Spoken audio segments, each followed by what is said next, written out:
Good morning student. मैं आप लोगों को उस दिन बता रहा था कि है ना संगठन की अवधारणा, ऑर्गेनाइजेशन, कॉन्सेप्ट ऑफ ऑर्गेनाइजेशंस और संगठन का अर्थ, मीनिंग ऑफ ऑर्गेनाइजेशन। और उसके बाद मैंने बताया संगठन की परिभाषा और उसके बाद मैंने बताया आपको संगठन के उद्देश्य। संगठन के उद्देश्य को मेरे ख्याल से आप सब नोटेशन तैयार कर ली होगी। और साथ ही साथ आज हम अध्ययन करेंगे 5.5 पेज नंबर 163, जिसमें संगठन का महत्व, इम्पोर्टेंस ऑफ ऑर्गेनाइजेशंस, या फिर अच्छे संगठन के लाभ। महत्व को ही लाभ कहते हैं, ठीक है। देखिएगा, संगठन वह तंत्र है जिसकी सहायता से प्रबंध, व्यवसाय का संचालन, समन्वय, कोऑर्डिनेशन तथा नियंत्रण, कंट्रोलिंग करता है। वस्तुतः यह प्रबंध की आधारशिला है। इसे प्रबंध का मेरुदंड भी कहते हैं। मेरुदंड मतलब जैसे कि रीढ़ की हड्डी है ना भाई। एक शरीर होती है, शरीर में जब तक रीढ़ की हड्डी ना हो तो कोई मतलब का नहीं। तो ठीक उसी प्रकार से अगर प्रबंध में अगर संगठन ना हो, ऑर्गेनाइजेशन ना हो, तो कोई औचित्य नहीं हो जाता। बिना संगठन के प्रबंधक एक प्रबंधक का कार्य नहीं कर सकता। संगठन का मुख्य ध्येय कार्य संबंधों को एक ऐसे ढांचे का निर्माण करना, विकास करना तथा कायम रखना है जो उपक्रम के उद्देश्यों को पूरा कर सके। देखिएगा, आदिकाल से जीवन के सभी क्षेत्रों में संगठन की भूमिका बहुत ही सार्थक रही है। संगठन जितना ही अच्छा होगा, उद्देश्य में सफलता भी उतनी अधिक प्राप्त होगी, याद रखिए। अब देखते हैं संगठन का महत्व या फिर अच्छे संगठन के लाभ। तो सबसे पहले आता है प्रशासन तथा प्रबंध की दक्षता, क्षमता में वृद्धि। संगठन के लाभ में increase in management efficiency and capability, ठीक है। प्रशासन तथा प्रबंध की दक्षता, क्षमता में वृद्धि।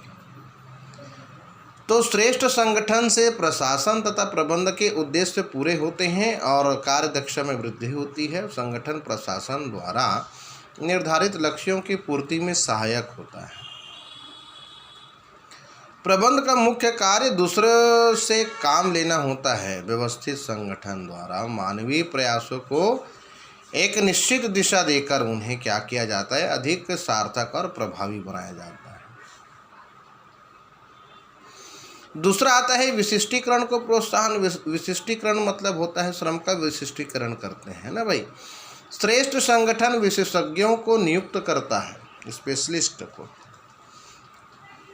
और जो विभिन्न कार्यों को अधिक दक्षता से संपन्न कर सकते हैं, है ना, उनके कुशलता में वृद्धि होती है तथा विशिष्टीकरण को प्रोत्साहन मिलता है। योग्यता अनुसार कार्य आवंटन होने से संगठन अधिकतम लाभ प्राप्त कर सकता है। विशिष्टीकरण, श्रम का विशिष्टीकरण हमने पढ़ा है,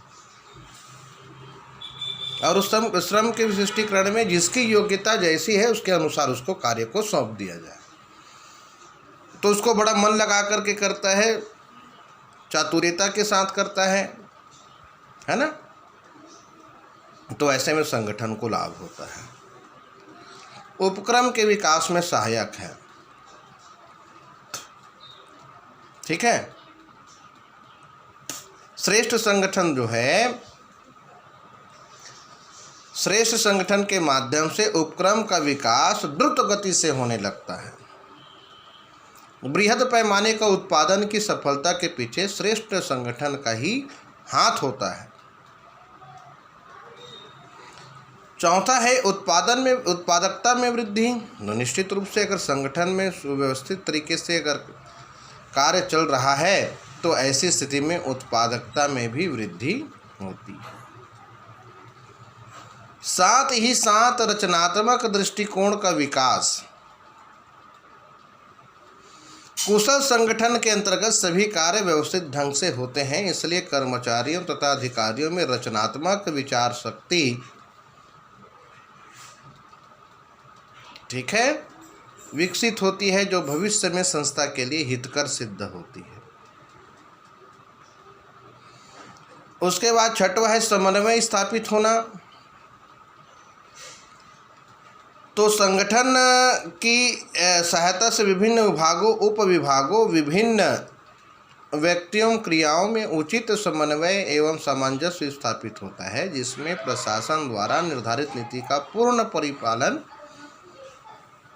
संभव होता है। ठीक है, तो इस प्रकार से मानवीय संसाधनों का सर्वोत्तम उपयोग भी होता है, उचित संतुलन बना रहता है, सर्वांगीण प्रगति होती है, विविधीकरण को प्रोत्साहन होता है, आधुनिक टेक्नोलॉजी का लाभ हमको मिलता है, मनोबल में, कर्मचारियों के मनोबल में वृद्धि होती है, और साथ ही साथ भ्रष्टाचार पर नियंत्रण होता है, शोध एवं अनुसंधान को प्रोत्साहन मिलती है, और इस प्रकार से इसके अन्य लाभ भी है। तो इसमें एक अच्छे संगठन के लाभ या संगठन के महत्व में 6 पॉइंट को आप सुव्यवस्थित तरीके से लिखेंगे, समझकर लिखेंगे, और उसके बाद मैं आपको बताऊंगा संगठन प्रक्रिया के चरण, step in the process of organisation. Okay, तो मैं विश्वास करूंगा कि आप लोग बहुत अच्छे से इसको करेंगे, और सिलेबस के आधार पर ही हम चल रहे हैं। ठीक है, तो आज के लिए बस इतना ही। Thank you.